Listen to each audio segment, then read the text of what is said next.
I'm Max Dalton, and in this video, I'll show you how to lock a layer in Affinity Studio. Step 1. Open the image with the layer you want to lock in Affinity Studio on your computer. Step 2. Check to make sure you see the Layers panel on the right side of your screen. If you see it, then you can move forward to the next step. If you don't see the Layers panel like what I have highlighted on the screen, then just click Window, General, and then click to place a checkmark next to Layers. Step 3. Click to select the Layers tab, and then click to select the specific layer that you want to lock. Step 4.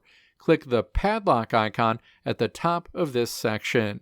You'll now see a padlock icon associated with that layer, indicating that layer is now locked. Repeat this process to lock other layers as needed.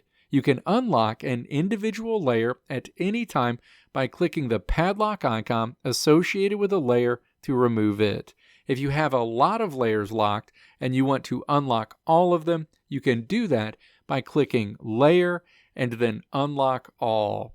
All of the layers will be unlocked immediately. Let me know if this video helped you out in the comments below. If you liked what you saw here, click the video links on the right side of the screen to check out another video. Or click the logo on the left side of the screen to check out my tutorial website at www.maxdalton.how.